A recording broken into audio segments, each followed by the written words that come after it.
Dalam perpanjangan masa PPKM, pemerintah mengeluarkan aturan terkait perjalanan orang di Jawa Bali dan di luar Jawa Bali. Salah satunya adalah aplikasi Peduli Lindungi yang tidak lagi menjadi satu-satunya syarat bagi masyarakat yang akan berpergian dengan kereta api dan juga pesawat.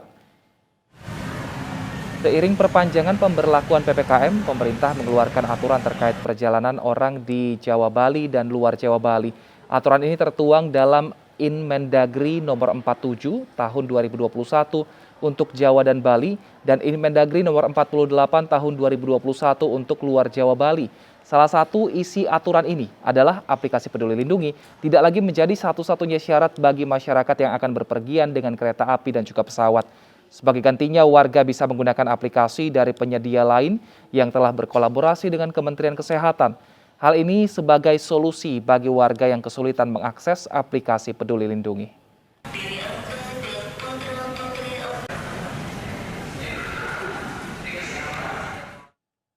Aplikasi Peduli Lindungi menjadi syarat perjalanan, namun per Oktober ini masyarakat bisa naik kereta dan pesawat tanpa menggunakan aplikasi ini. Kita sudah terhubung dengan Luis Ayu di Bandara Soekarno-Hatta dan juga Nadia Raisa di Stasiun Senen. Kita ke Luis terlebih dahulu. Luis, jika tanpa aplikasi Peduli Lindungi, lalu apa syarat untuk warga bisa naik pesawat?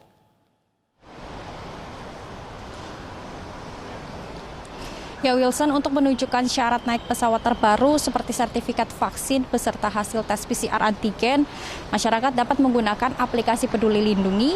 Namun bagi masyarakat yang tidak punya atau tidak bisa mendownload aplikasi Peduli Lindungi, ini tidak perlu khawatir, tetap bisa menggunakan aplikasi Peduli Lindungi. Namun pada fitur-fitur yang ada pada aplikasi lain seperti pada Gojek, Grab, Tokopedia, Shopee, dan 15 aplikasi lainnya untuk scan QR barcode. Opsi ini memang diketahui bermula dari sejumlah masyarakat yang mengalami kesulitan dalam mengunduh aplikasi Peduli Lindungi, baik karena tidak memiliki smartphone begitu. Namun hal ini tidak berarti masyarakat dapat dengan bebas melakukan perjalanan tanpa hasil tes PCR ataupun antigen. Seperti di Terminal 3 Bandara Soekarno-Hatta, di tempat saya melaporkan saat ini, dapat pemirsa lihat di layar kaca tepat di belakang saya saat ini, memang rata-rata penumpang yang akan melakukan keberangkatan ini tetap menggunakan aplikasi Peduli Lindungi,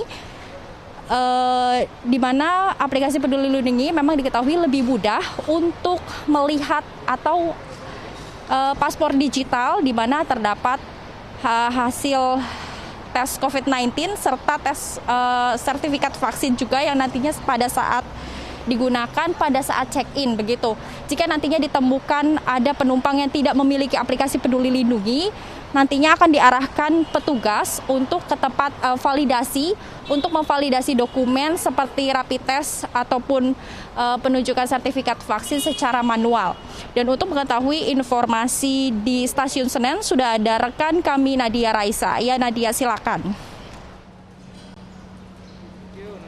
Terima kasih Luis. Ya pemirsa, kebijakan naik kereta tanpa aplikasi Peduli Lindungi sudah diterapkan di Stasiun Pasar Senen tempat saya melaporkan. Sehingga untuk penumpang yang ingin melakukan perjalanan jarak jauh, mereka bisa membeli tiket melalui KAI Akses dengan menyertakan nomor induk kependudukan, lalu langsung teridentifikasi status vaksinasi mereka. Misalnya saja di tiket yang sudah ada di tangan saya ini sudah tertera keterangan sudah vaksin. Hal ini dikarenakan KAI sudah terintegrasi dengan aplikasi Peduli Lindungi. Oleh karena itu saya tidak perlu lagi untuk men-scan QR code yang ada di aplikasi Peduli Lindungi untuk melakukan check-in. Nah, sekarang kita akan masuk dulu nih pemirsa. Di sini dilakukan pemeriksaan, tentunya ada beberapa syarat yang diperlukan, yaitu tiket, lalu selain itu juga harus menyertakan keterangan bebas COVID-19, baik itu hasil PCR test ataupun itu keterangan swab antigen yang tentunya juga ada batasnya. Untuk rapid test antigen itu ya berlaku maksimal 1 kali 24 jam sebelum keberangkatan, sementara untuk PCR test itu berlaku 2 kali 24 jam sebelum keberangkatan. Nah, bisa dilihat ini penumpang yang ada sebelum saya juga, mereka melakukan pemeriksaan terlebih dahulu tanpa harus melakukan scan QR code dari aplikasi Peduli Lindungi. Nah, Selain itu juga pemirsa, aplikasi Peduli Lindungi telah terintegrasi dengan 15 aplikasi lainnya, baik itu Gojek, Tokopedia, lalu juga selain itu ada tiket, Dana, dan masih banyak lagi. Dan untuk naik KRL, hal tersebut mereka bisa check-in dari aplikasi pihak ketiga tersebut. Nah, nih saya akan masuk nih pemirsa, ya. Nih Pak, berarti saya udah nggak harus scan QR Code dari aplikasi Peduli Lindungi ya? Lengkap semua, antigennya sudah ada ya. Terus untuk sertifikat vaksin pun udah tertera di sini, sudah vaksin. Oke, baik Jadi Pak. bisa masuk ke dalam. Ya, terima kasih ya Pak. Sama-sama. Nah pemirsa, ini bisa dilihat saya bisa masuk tanpa melakukan scan QR Code dari aplikasi Peduli Lindungi. Hal ini memudahkan masyarakat dikarenakan banyak yang mengalami kendala, baik itu mereka tidak memiliki ponsel, lalu juga mereka memiliki keterbatasan memori sehingga tidak bisa mendownload aplikasi dan juga adanya gangguan sinyal. Ya, sekarang kembali ke studio, Wilson. Luis Ayu dari Bandara Soekarno-Hatta dan Nadia Raisa dari Stasiun Senen, terima kasih atas laporan Anda. Selamat bertugas kembali.